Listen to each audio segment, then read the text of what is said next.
দাম ধুম দোকানটা খুলি দে দেশি আহিছে চাব লাগিব।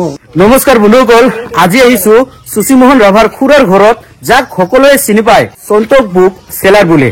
সুচিমোহন ৰাভাৰ ঘৰৰ পৰিৱেশো আপোনালোকক দেখুৱাই দিছো আৰু লগতে আহিছে আমাৰ ৰাভা আৰ্থিক মুখ চামজা ৰাভা সমাজ খেলপিৰ পৰাও মানে চাবলৈ আহিছে আমাৰ সুচিমোহন সন্তোষ খুৰাক। আমি খবৰ পাইছো আমাৰ খুৰাৰ বোলে 1.5 মাহ ধৰি অসুস্থ হৈ আছিলে, সেইটোকে মানে খবৰ ল'বলৈ আহিছো।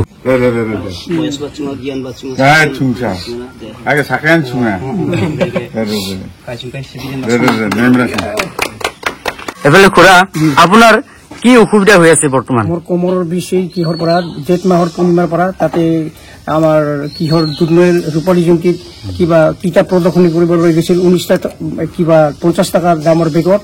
এতিয়া দুটা ল'ৰা লৈ গৈছিল, সিহঁতে তো নেক্সট দিনা তো ঘূৰি থাকিল। এখন তো প্ৰদৰ্শনী কমিটি ক'ব লাগিছিল তো দাম ধুম দোকানটা খুলি দে দেশি আহিছে চাব লাগিব, তোমাক পইচা দিয়া আনিছে, এখন কিতাপ যদি চাব নাপায় দিছে তাহলে আমাক বেয়া পাব। এনেকুৱা টপলা হয়তো মোৰ কিহৰ কোমৰত অলপ দুখ পাল, এতিয়া লাহে লাহে কৰি বেছি হৈ আহি ৰবিবাৰৰ পৰা উঠিব আৰু বহিব নাপায়।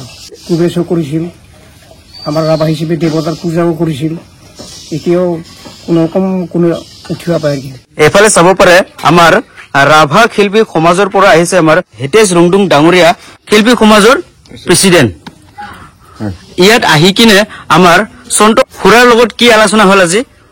খুৰাৰ লগত আমি গম পালো যে 2 দিনৰ আগতে আমি খবৰ পাইছিলো তাৰ খুব এটা কলৰ বিষ। খবৰ পোৱাৰ লগে লগে আমি ৰাভা শিল্পী সমাজৰ পৰা আহিলো, খবৰ ললো। তাৰ চিকিৎসাৰ কাৰণে খুব অসুবিধা হৈছে, যাৰ ফলত আমি চিন্তা কৰি ৰাভা আৰ্থিক মুখ চামজা ফালৰ পৰা 10,000 চিকিৎসাৰ খৰচৰ বাবদ আমি দি দিম। তাক গোৱালপাৰাত যাব দিলো। আজি প্ৰায় 1.5 মাহ ধৰি ভুগি আছে, গতিকে আমি আৰ্থিক মুখ ফালৰ পৰা 10,000 দিম, যাতে আমাৰ সুচিমোহন খুৰাই সোনকালে আৰোগ্য হওক, তাকে কামনা কৰিছো। আৰু এফালে আমাৰ আৰ্থিক মুখ চামজাৰ উপ সভাপতি আমাৰ সন্তোষ খুৰাৰ বিষয়ে ক'ব অলপ। নমস্কাৰ। আমি সকলোৰে মৰমৰ, সকলোৰে পৰিচিত, এখেত হ'ল আমাৰ ৰাভাবিলাকৰ এক প্ৰকাৰৰ শিক্ষাৰ আৰু আধুনিক যুগৰ এটা মেৰুদণ্ড বুলি ক'ব পাৰি। জাতীয় সামাজিকত এখেতৰ পৰিচয়, যাক সন্তোষ বুক সেলাৰ বুলি পৰিচিত। এখেতে আমি সৰুৰ পৰাই দেখা পাই আহিছো, এখেতৰ কেছেটৰ পৰা আৰম্ভ কৰি CD আৰু কিতাপটো আছেই। এই পৃথিৱীত ভাৰতবৰ্ষতো খুব মানে ৰেয়াৰ, সি একমাত্ৰ অদ্বিতীয় উদাহৰণ আমাৰ মাজত। গৌৰৱ কৰিব লগা কথা যে আমাৰ গৌৰৱৰ মাজতে দুখৰো কথা, এখেতৰ বেমাৰ।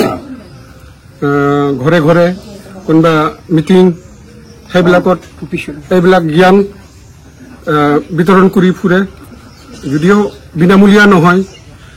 বহুত লিখকৰ ইয়াত জ্ঞানৰ ভাণ্ডাৰ আমাৰ সমাজৰ অৰ্থে, জ্ঞানৰ অৰ্থে ই এইবিলাক কৰি ভাল পায়। বহুতে ক'ব পাৰে জীৱিকাৰ কাৰণে, জীৱিকাটো বহুতে কিবা কিবি কৰে, কিন্তু ইয়াৰ নিস্বাৰ্থ যিটো সেৱা, আজি তাৰ দুৰৱস্থা। ইয়াৰ অৰ্থে আমি অলপ যিখিনি পাৰোঁ খা খবৰ এটা ল'বৰ কাৰণে আহিছোঁ। মই আৰু দীঘলীয়া মানে ইয়াক পৰিচয় দিব বোধে নালাগে। ই লেখক হয়, ই প্ৰডাকশ্যনো হয়। আজি এই দুৰৱস্থা হৈছে, আমি সকলোৱে সমানে সঁহাৰি দিলে ভাল হ'ব, আৰ্থিকভাৱে বিশেষ কৰি, আৰু বেলেগ একো নালাগে। ই বহুতৰ লগত যদিও কৰিছে সঁহাৰি পোৱা নাই। আমি আমাৰ ৰাভা সম্পদ হয় কাৰণে খবৰ এটা ল'বৰ কাৰণে আমি আহিছোঁ। তো আশা ৰাখোঁ সকলোৱে সমানে সমবেদনা কৰি সহযোগ দিব আৰ্থিকভাৱে। নমস্কাৰ।